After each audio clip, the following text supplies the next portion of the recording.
I mean, that son of a bitch, is really unbelievable. Mr. Son of a bitch. I mean, Mr. Son of a bitch. his loyal. Yes, no, I never imagined that we'd ever have a president like this, and I hope we don't ever have another president like this again. Anything to talk about. Kimmel was given each one of them was given a reset except for Seth. I didn't even know he was still on the air. Yeah. I don't think anybody did. Everyone's watching Forensic Files. Yeah. Everyone's watching Seth. One of the greatest shows ever. Yeah, but these guys, they had opportunities to reset. Kimmel could have came back and tried to be funny again, or bring guests again, or show any kind of change, but they're really going to ride this out to the last drop. What are they going to do when he's gone? Tyrus just did something no one thought he would ever do. He called out Jimmy Kimmel. Yep, the big funny guy from late night TV. And let's just say, Kimmel might not be sleeping well tonight. This is one of those showdowns you didn't even know you wanted to see. A tough ex-wrestler versus a comedian who laughs at his own jokes. What did Kimmel do this time? And why does Tyrus sound ready to body slam all of Hollywood? Oh, this is going to be spicy. It's not the party. It's not the majority. It's the loud voices that scare people from saying what they believe and make you think twice about a joke or whatever, these things. And, a lot of their points are valid, but a lot of them are also just repulsive. And I mean, they repel people from, they go like, oh, you're no fun. I don't want to be around you. Before we get into it, make sure you hit that like button and subscribe. Because trust me, you don't want to miss this. Tyrus finally did it. The man who used to throw people around in the wrestling ring is now throwing words like it's WrestleMania on live TV. But this time, his opponent wasn't a muscle man in tights. It was someone totally different. Are they going to be with Rosie O'Donnell in a 4-way Zoom podcast about Trump ruining their lives still? I'm glad you didn't stop at 4-way. Although in my head I can see Oh, come on, man. My mouth was open. Oh. Nope, it was the soft and shiny flower of late-night TV himself, Jimmy Kimmel. The Hollywood funny guy who loves cue cards and can't stay off his high horse for too long. Yep, that guy. Mom, I have one ex-wife. That's it. Okay. Okay? Yeah, you I had some scruples. Okay? I'll have one-night stands, but I will not marry people I don't love, okay? There's certain lines there. Sir. Can't teach this cracker that. And wow, this fight was not even close to fair. On one side, we've got Tyrus, a big, strong, confident man who's been in locker rooms and TV studios. On the other side, we've got Kimmel, the guy who once cried on live TV and thought that made him a serious journalist. You see the difference? I really think if they're going to continue to do a podcast, they need to bring their writers in. Because that was brutal. Terrible. They're out of touch. It's like listening to two billionaires complaining about no one had change for their $100 bill at McDonald's. The internet saw it coming from miles away. This wasn't going to be some polite little chat. Nope. This was war. A celebrity roast with no jokes left to hide behind. A heavyweight match where one side brought memes instead of muscles. It was like watching three exes arguing, messy, loud, and totally entertaining. They're like three ex-lovers. Yes. Who just found out about each other. And they're all getting together to talk about the man they all still love. Right. And they're just sizing each other up, trying to figure out which one of us has the best shot to get back with him. Yes. They all get together, they compare notes, and they tell each other, yeah, you should never mention his name again. You should never mention his name again. You should never. Does he call you? Doesn't call me? He texted me last week. Oh, so I'm still in the game. That's all this was. And that's why nobody cared. So here comes Kimmel, full of that Hollywood pride and a teleprompter stuffed with one-liners his writers probably found on Reddit. He's laughing at everything but himself. He does his usual, I'm better than you act, with the lights, applause signs, and fake smiles. But just as he's feeling comfy, boom, in walks Tyrus. And he doesn't bring fake laughs. He brings reality and a big, heavy verbal chair. The kind that makes everyone go, ouch, when it hits. And when it did, you could feel Kimmel's Hollywood ego break all the way from Los Angeles to Twitter. Because Tyrus didn't just call him out, he destroyed the whole act. The nice everyman comedian who hasn't been relatable since gas cost less than $2. Kimmel thinks mocking people is bravery. But really? He's just recycling the same old jokes. Sorry, Jimmy, that's not courage, that's laziness. So annoyed. All I had was the crisp 100. They had no change. I was like, what is this world coming to? That's why I'm moving to Italy, girl. I know, me too. Great. Like, it's just... Can I say something great? Tyrus saw through all that Hollywood fake fog. He didn't call Kimmel out for fame. He did it because someone needed to say the truth. Someone had to point out that Kimmel's idea of punching up means making fun of Walmart shoppers while drinking fancy wine in a shiny studio. And when Tyrus spoke, people listened because he's real. He's been through struggles. He worked for what he has. He didn't get a microphone and a moral lesson in the same gift bag. Suddenly, Kimmel looked fake, like a man wearing a costume. The whole funny guy with empathy image fell apart the second someone talked back. You know it's bad when a guy who used to prank people on radio can't handle a little criticism from a Fox News guest. The irony wrote itself. Like one government crossing guard goes, Yeah. How did you feel watching Kimmel cry?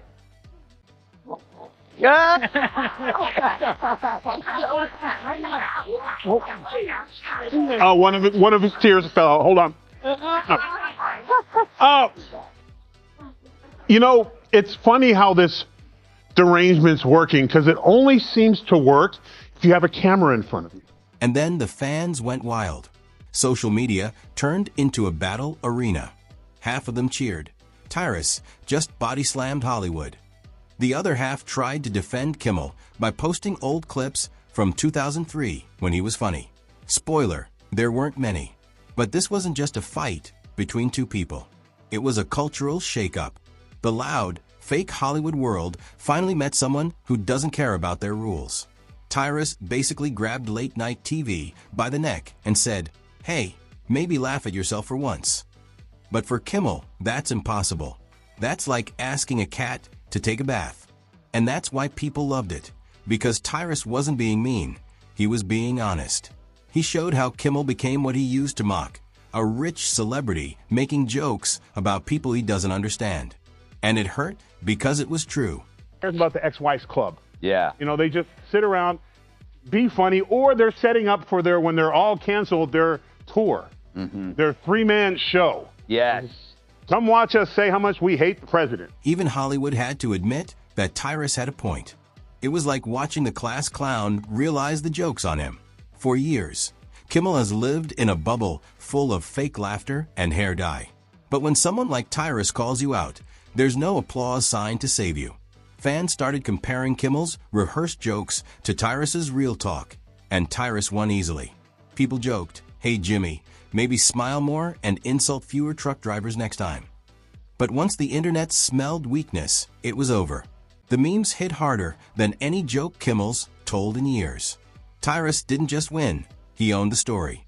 And that's when Kimmel's fans started panicking. They said, "Tyrus is just jealous." But come on, you don't trend for days by being irrelevant. The man just pointed out that the funny guy isn't funny anymore. The funniest thing about this whole thing is they act like he got into the White House, and right as he got in, he's like, your list that you wrote for him for people to go get. It's like ICE, here they are, go round them up. No one gives a frog's fat ass what you're doing. Yeah. Because if they did, they would have stopped that podcast immediately. Right. That's right. 100%. The crazy part? This feud showed how thin the line is between comedy and activism. Kimmel thinks he's changing the world with jokes. Tyrus said, "Nah bro, you're just saving your ratings." And boom, the internet blew up. Suddenly, it became the battle for the soul of comedy. On one side, Hollywood elites who think jokes need a permission slip. On the other, regular folks who just want to laugh without being lectured. Tyrus stood for those people, the ones tired of being told what they can and can't laugh at. And his words hit home. People are done with fake, smart-sounding arrogance. They want realness. And Tyrus? He's rough, honest, and totally real. I expected to walk into work, stepping over, crying, to your credit, libtards. Yeah. Like, oh, excuse me, up here. Yeah. There we go. But It wasn't. Everybody went back to their lives. Yeah. So apparently the only way this heartbreak works is if you film it or force someone else to film it. Right. But to your point about Carson, we never knew his political affiliation because he was there to make everyone laugh. All the late night shows. And that's exactly why Hollywood can't handle him. Kimmel needs to be liked. Tyrus doesn't care. That's why he wins without even trying. But Kimmel didn't get it. He tried to act cool, but it only made him look more bothered. Because the truth hurts, especially when it's funnier than your show. Even neutral viewers saw it. Kimmel's every comeback felt fake, like an overdone script. Meanwhile, Tyrus brought back what comedy used to be, bold and honest. Watching him knock Kimmel off his fake pedestal felt like someone finally turning on the real lights. Kimmel's fans didn't know what to say. Some called Tyrus jealous. Others said he wasn't relevant. But again, you don't trend for days if no one cares. The man spoke one truth and made the whole entertainment world shake. One clown went all in on ignoring reality and blames MAGA. He hit some new lows over the weekend with the MAGA gang desperately trying to characterize this kid who murdered Charlie Kirk as anything other than one of them and doing everything they can to score political points from it. So MAGA is desperately trying to portray Kirk's killer as not one of them. If that man was any more full of shit, he'd be a colostomy bag.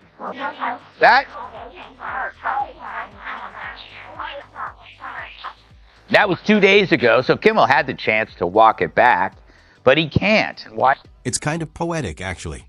Kimmel made a career laughing at others. Now he's the one being laughed at, and not in the way he wants. Every time he tries to act calm, he just looks more nervous. The internet doesn't forgive fake confidence. It smells fear like blood in the water. And right now, Kimmel's PR team is panicking. Meanwhile, Tyrus is just chilling, smiling, and scrolling through memes of himself body-slamming Hollywood. He doesn't even need to win. He already did, because he's living rent-free in Kimmel's mind. It's karma, really. Kimmel used to make risky jokes. Now his jokes get checked by HR before they air, and being exposed by someone who's real must sting. Because Tyrus reminded everyone that comedy isn't one way. If you can dish it, you better take it too. And Kimmel couldn't. Yeah, should be fired. Because it was such a big, murderous election on one side that it should have been a reset. Because when it happened in 20, when he lost and Biden got in, I don't remember us doing an episode on coping skills. Yeah. There was no line in the audience where I was like, thank you for coming. Yeah. Thank you. We just like, well, let's keep going. And I believe we made fun of the situation and ourselves. So I always tell people, try to be the bigger man, which is ironic. But in this case, because the poor sportsmanship is coming from TV, normally I would say you can have one lap and smell your flowers, but go ahead and take 4. Tyrus walked out with more fans, more respect, and the sweet satisfaction of tearing down one of late night's biggest illusions. The idea that fame means wisdom and money means truth. And when that someone is Tyrus, you better watch out. Because this man doesn't jab, he drops finishing moves. It's a perfect picture of what's happening in the world right now. Tyrus isn't just fighting Kimmel, he's fighting fake smiles, fake kindness, and fake jokes with hidden agendas. Kimmel can keep his studio lights. Tyrus already has what every real comedian wants: truth and authenticity. And no matter how many shows Kimmel does, this moment will always follow him. So last night, Jimmy Kimmel returned to his show and gave a self-pitying, tearful non-apology. But I got to say, it's nice to see someone crying at Kimmel's show besides the audience. Kimmel failed to correct his lie that Charlie Kirk's assassin was a MAGA supporter, but he cited Jesus as inspiration for forgiveness. True, Jesus forgave his executioners, but Jesus also cast demons into a herd of pigs. Because this feud showed something that can't be unseen, that Hollywood folds fast when realness walks in. So yeah, Tyrus called out Kimmel, but really, he called out the whole fake circus, the fake morals, fake outrage, and fake wisdom of fame. He tore through it like a wrestler breaking cardboard props. And people loved it. Because in a world full of lies, Tyrus gave everyone something rare, truth with a smirk. And maybe, just maybe, that's why this feud won't be remembered as a scandal, but as a turning point, the moment one man told Hollywood's funny guy to sit down, take off the mask, and for once in his life, be real.